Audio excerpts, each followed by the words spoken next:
Okay, so thank you guys for coming. Very exciting. I think this is like the third Speak Aid that CISAID's doing, if I'm not mistaken. So it's very exciting. My name is Leigh Netta, and I am the head of creative here at CISAID. Hopefully you guys got to work with our team. We have copywriters and designers, and overall we're sitting in the marketing department. And if you haven't seen my face in a while, it's because I just came back from maternity leave.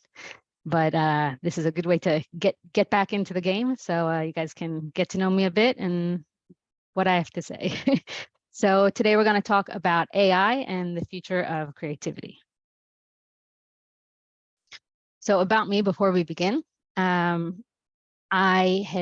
before I worked at CISAID, this is a fourth year working at CISAID. Before I worked at CISAID, I had a company for 10 years. And I got to work with amazing companies from Playboy to Ellen DeGeneres show. And I really lucked out, and it just was kind of one after another. And then I found CISAID, and it's been a match since. About me, personal life, I have 3 kids, Noam, Ella, and Itai, and my husband, who is British. So if you hear a little slight intonation of British slang, it's his fault, and you can blame him. So today we're going to talk about the fears of AI. So what do you guys think are the fears of AI when it comes to creatives? What do you think? You can write in the chat if you want. What do you think creatives are afraid of the most when it comes to exactly taking creative jobs? So there's many fears that creatives have overall, from being fired, replaced by AI, to just feeling like they've wasted the degree at the end of the day. They studied for many years, and then all of a sudden they get replaced in a heartbeat. And at the end of the day, that there would be no room for creativity because AI is doing everything themselves. So let's take a step back, and I'm going to be real with you guys. It's not all bad, but there is bad in everything that we do. So alcohol can be great, but it can also be, well, not so great. Public transportation can be great. Takes you where you want to get to fast. You don't need to think about the road. Don't need to think about where you're going until it's not.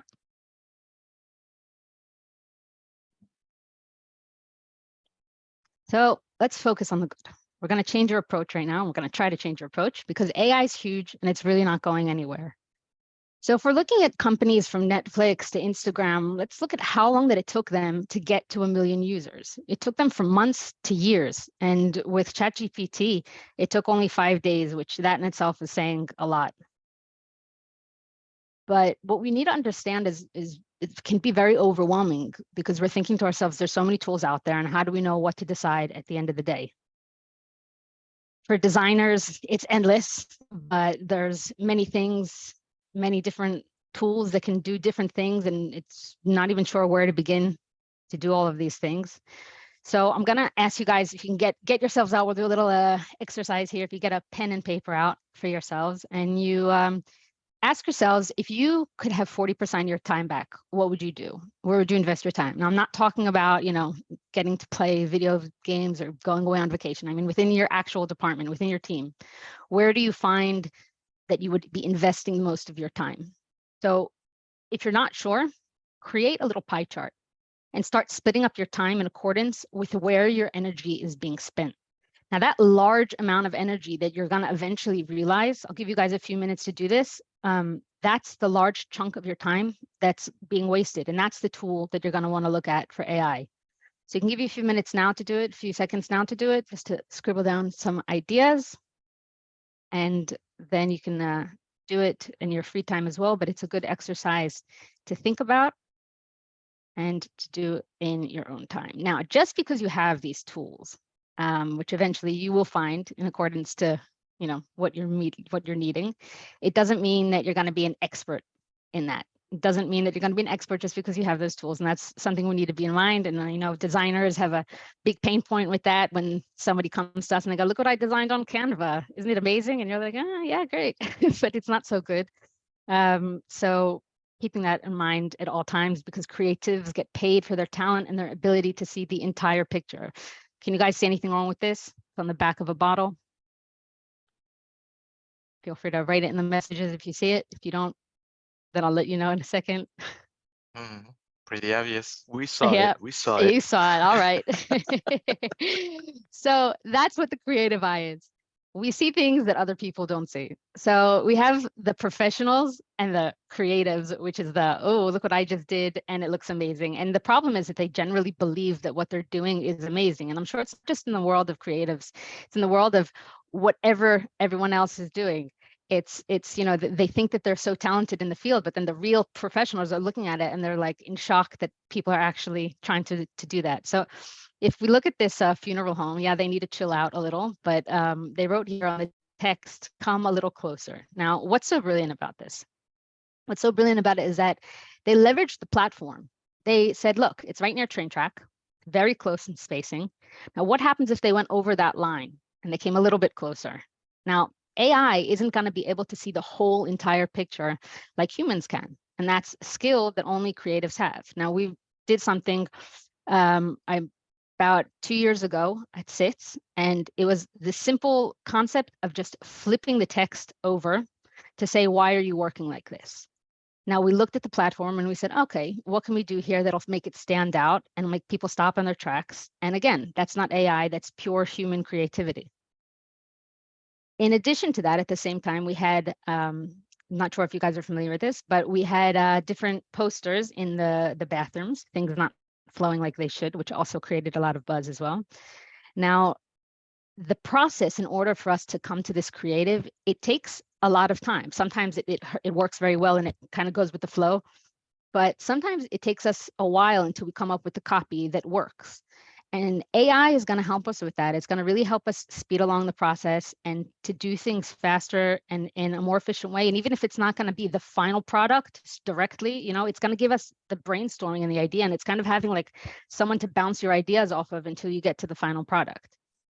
So again, human creativity is something that is never going to be replaced. Even if we're looking here, this is a Toronto Jewish Film Festival, and it's just brilliant what they've done here with the film, where it looks almost like the payat or the payas, however you want to say it, of religious Jews. As well, it's a boy, just the element of putting your little finger inside, the concept of having freshly baked cookies and just doing this brilliant box and just enlarging everyday items to really make you stop in your track. I want to share with you guys the next few slides, a few things that I've done, because that's how I learn best as well, just to see from samples. So this is something that I actually won an award for, a creative award for a company, an organization in England for ovarian cancer. Now, the problem was that many women don't get tested because they are told constantly that they're overreacting. So what we did was I bolded certain words that it's reading, the first time you're reading it is, women are a pain, they always overreact. But if we read it slowly, it says, being a woman isn't easy. You're the epitome of strength. You need to start putting yourself first, stop ignoring the pain and possible symptoms. Take care of yourself, work, family. Errands may take up the majority of your time, but they can also wait. Get tested for ovarian cancer, react now. This, again, is a level of creativity that thank you, Danya. So this is the level of creativity that really is at the end of the day coming down to what's going on in a creative's brain, and not so much as to, you know, AI could help in certain areas with this, but at the end of the day, it's more creative than anything else. So we're starting to get a little bit excited about AI. If not, then it's acceptable to say so, because everything new was once scary. One of my favorite quotes is, the scariest monsters are the ones we don't see, because there's so much fear in the unknown. But if we look at different things, everything new was once scary, from the microwave to the oven to birth control and even computers and video games. We were all scared at one point. I want to tell you guys a little funny thing. I was having a conversation with a mathematician. Now he's retired, keeping in mind, but he was telling me that back in the day when he was just starting out and people started to use calculators, he was really scared. He was scared for his job. He said, I'm going to get replaced because they have these calculators, and what am I going to be used for? But now we look at it and we say, how ridiculous is that? Calculators aren't going to replace mathematicians, and AI now is not going to replace human creativity, and everything we need to take into like perspective. The truth at the end of the day is that it's going to make your life so much better. And it's going to affect everything that we do. There's really no running away from it. You have two choices, really. Just close your eyes and ignore it, or let the world kind of go on without you. Because if we're looking back at the way that creatives, even let's just use an example, as designers used to design clothes back in the day, it was a very long creative process. And they used to have these boards. I'm sure you guys have seen it. Even if you're not, maybe you remember doing it in school when you were a kid and needed to like cut out little pieces of paper and have an idea board. This whole process took very, very long. Your ideas could only occur by what you were familiar with. And when we're using AI, we have the ability to make better decisions. We can work easier. We can have new possibilities that were never created before. There's many tools that we can talk about. I'm just going to lightly dabble into DALL-E. And I'll let you guys, for those of you who aren't familiar with what it is graphic designers can use, not just graphic designers, but creatives, or even you guys, can use DALL-E to create images. So I can type in 2 teddy bears underneath the water, one wearing headphones, just something so random, and it'll create the images. Now, this was going around viral on after the king's coronation. And it's just fun at the end of the day to look at what the possibilities are and to imagine people's lives, no matter how random they are. It gives you a laugh, it makes you chuckle. Even to imagine a possibility of like what Michael Jackson would look like if he had no surgery, and if he, was still alive nowadays, or what Freddie Mercury would look like if he was just at the recent Pride event. How fun that would be. And it really is just the endless possibilities. And for a creative, it's just the start of like igniting more creativity instead of smothering and putting out the fire within us. We can take different levels of our creativity, from being very plain logos in which we create and we just kind of feel like it's not there yet, to then adding a little bit of AI to it, and it just takes it to the next level. Now, I want to give you 2 examples, 2 companies. I don't know who's familiar with for the company Mattel. I believe that it's only in the States, but it's kind of like Hot Wheels, which I'm sure you guys are familiar with. And they had done something which was really interesting. They had looked at all of their cars, their little toy cars, and they said, listen, we are doing the same cars on loop, and nothing's really changed. Nothing's new. We're kind of out of ideas in our brain, and we need to think of something new. So they went into DALL-E and they asked to create a new car, and it came out with this really cool, sleek sketch layout.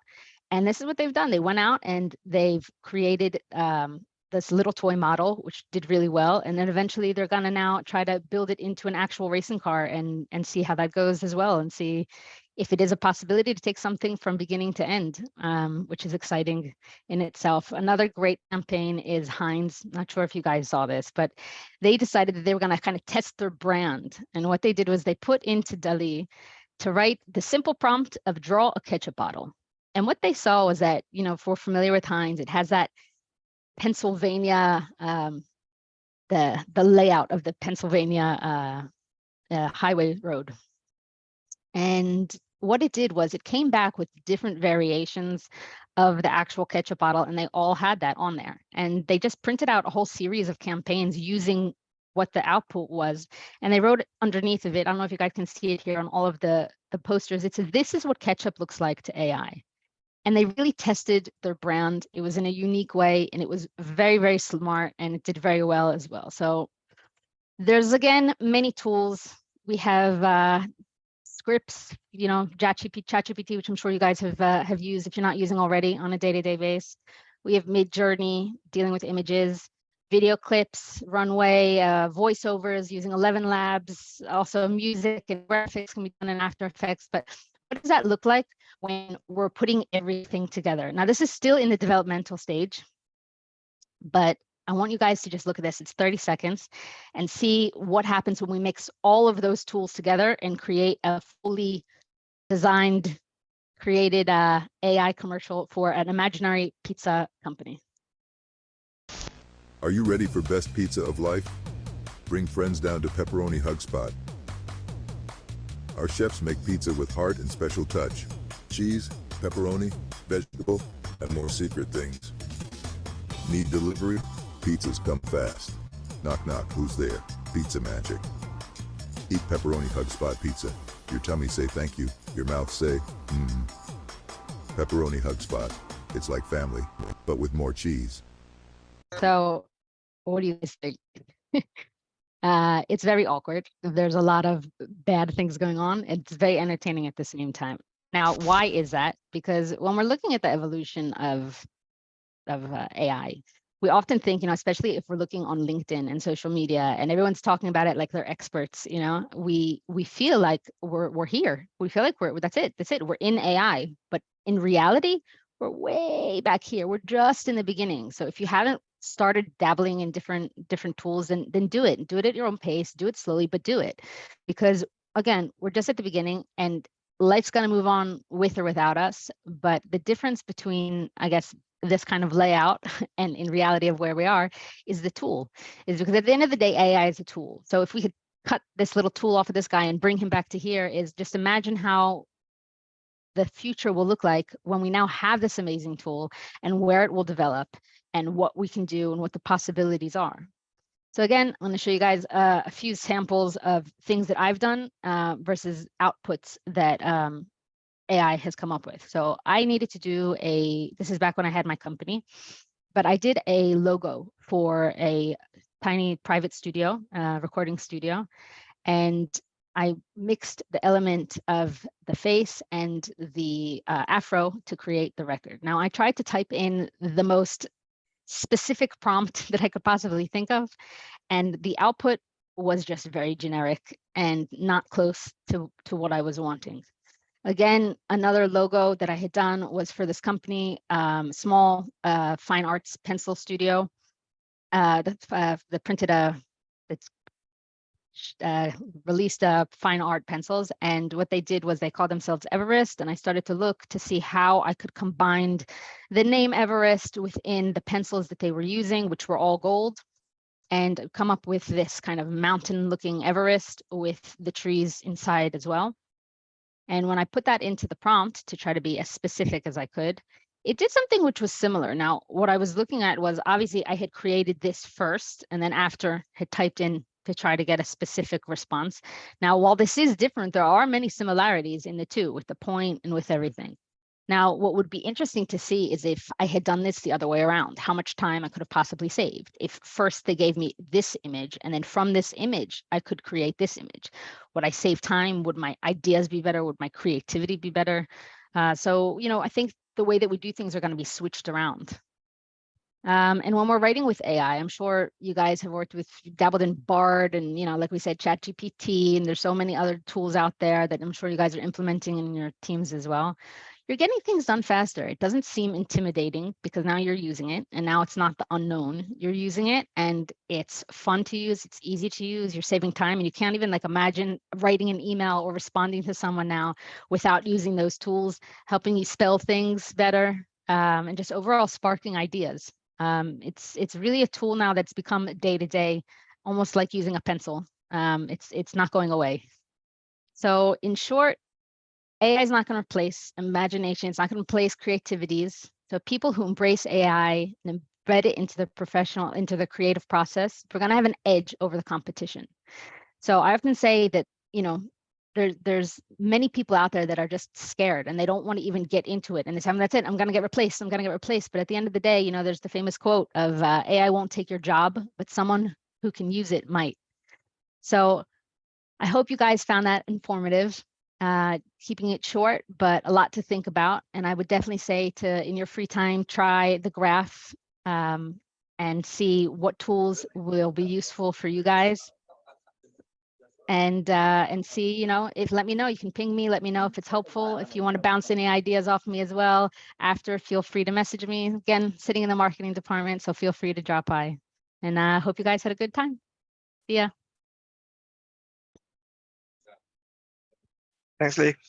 Thank you. Thank you very much. It was great. Thank you.